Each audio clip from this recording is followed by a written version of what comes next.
Welcome to my BOXI News channel. Today we're going to discuss a major update from the boxing world. Let's get started.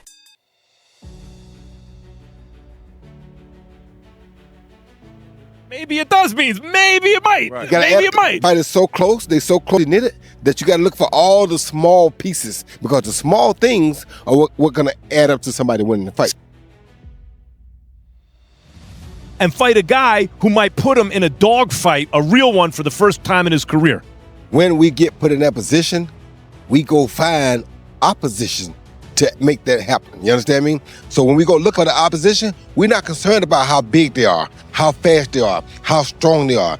We feel like we got enough that we can bring to the table with anybody. But skill for skill, as far as equality, to me, Bud and Canelo are equal because when they're in their career. The thing I like about Teo's style, when you have a guy like Shakur whose defense is that good, and he's not just a guy who's going to hug you, he can box, you know? The easiest thing in the world is just to pick him against everybody. Right. Yes. But Teo also has the kind of footwork, Malik, where he steps around guys. Roy Jones Jr. and Max Kellerman broke it down simply. This fight isn't just about skill. It's about mindset, courage, and ambition. Real champions don't duck smoke. They fight anyone, anytime, no matter the risk. Max says Shakur has more to lose here, while Teofimo has everything to gain if he wins on boxing's biggest competitive stage. The undefeated fighter. He's seen as the eventual pound-for-pound champ, potentially. But Teo has more to win. He has more to gain. So on the one hand, is there an advantage there where Shakur is fighting to protect that perfect record, to protect that kind of sense that he's the next guy? On the other hand, Teo is like he can fight with more abandon against Shakur because there's so much for him to gain. And if he loses, he's lost before. He's lost to Kambosos, and he came back from that. But oh my God, if he can pull it off. Like, if it's a close fight and Teo could keep it close and we're going into the 10th, 11th, 12th rounds, is there an advantage there, given that situation? He came back from that Kambosos fight, but in some way, the jury is still out on Teo a little bit because I'm gonna tell you why. On that card that was done in Times Square, he looked the best out of, with all due respect, out of a lot of people that. Roy Jones Jr. compared this matchup to Canelo versus Bud, but with one key difference. That fight is about power. Shakur versus Teofimo is pure skill versus skill. No shortcuts, no excuses, just technique deciding the night. Damn fight too. See, that fight is skill for skill, as good as this fight. But they just haven't been around long enough to prove themselves yet. But skill for skill, as far as equality, to me, Bud and Canelo are equal because when they're in their career. That's how accomplished they are. These two guys also equal when they're in their career because they're accomplished, but not as accomplished as these two. But they're still equal on top. You understand me? So those are two good damn fights. Max praised Teofimo's footwork, calling it one of his biggest weapons. He glides around opponents, creates angles, controls distance, and slips out of danger with sharp ring awareness. Teofimo doesn't just attack, he moves with purpose. To be honest, the way I see it, I don't think that was the best version of Teo by a long shot. But even then, he was rallying in that fight late. He has championship heart. And the thing I like about Teo's style, when you have a guy like Shakur whose defense is that good, and he's not just a guy who's going to hug you, he can box, you know? The easiest thing in the world is just to pick him against everybody. Right. Yes. But Teo also has the kind of footwork, Malik, where he steps around guys.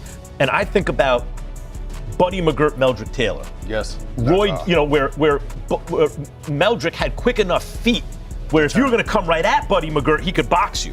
But Meldrick could give him angles that were more difficult. I think of Roy Jones. Teofimo says boxing starts in the mind, and mentally, he believes he's ready.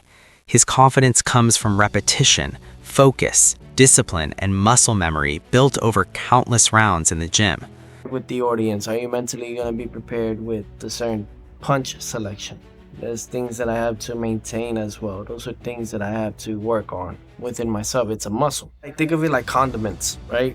You got your ketchup, you got your mustard, you got all these type of condiments, but you don't know if you like it or not unless you try it. And I think the same thing applies when it comes to getting prepared for certain things like this. Pretty much you have to try different things, different steps, different routines, different ways to see what really fits and works for you. And if they all fit and work for you, when is the right time to apply them? And it's a muscle memory that you have to create now. If you don't create now, it can harm you the day of the fight. The mentality part of it is gonna really be the key moment for who wins that night. I'm that type of person, truly, that type of person that focuses on. Personally, I believe fans are expecting something very special from this matchup. On the other side, Shakur Stevenson stays locked in at camp. No distractions. Every day is about improvement, sharper movement, cleaner defense, stronger mindset. He's preparing mentally and physically for the toughest test of his career. Right at that chest, it's coming, it's coming. That was 9 rounds of sparring. I ain't gonna tell y'all the minutes, but oh yeah, I'm preparing to my fullest. So I'm putting in a lot of work and getting ready. Sure. Word.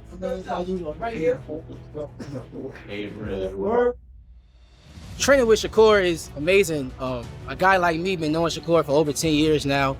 The boxing world know that we brothers and we'll never fight each other. And just being around him in his camp, man, it's nothing but positive energy. And everybody wanting to be great. He's like my big brother, man. Like, he is my big brother, honestly. You know, he got all the wisdom in the world, especially when it comes to defense. So he's just making sure I stay sharp on my defense and not getting hit. The host, Wade, says this fight is great for boxing. Both fighters had safer options, easier wins, but choosing each other creates something special. High-stakes fights open doors. Even the loser can come out bigger because elite competition builds respect and opportunity. Don't realize about making best versus best fights. For the most part, only good can come from this. I'm gonna knock on wood when I say that because I don't want to have one of these fights where we get a stinker performance or anybody. But when the pressure is this high, when the stakes are this high, and you get this kind of opportunity, it will compound interest, even sometimes for the loser as well. This is why you look at MMA and you look at the UFC, and they have guys with 10 losses, 5 losses, 12. Some people that you would never think are going to compete for a championship, and maybe they don't even compete for a championship, but they're in interesting fights that people want to watch. Doing fights like this makes Teofimo Lopez, makes Shakur Stevenson a bigger name, and therefore... Wade compared it to MMA and the UFC, where fighters can lose and still grow their legacy. Big matchups keep fans invested. By fighting each other, Teofimo raises Shakur's profile, and Shakur raises Teofimo's. After this fight, both men walk into bigger opportunities because fans tune in to watch the best face the best. If you enjoy real boxing analysis and honest opinions, make sure to subscribe to BOXI News and turn on notifications.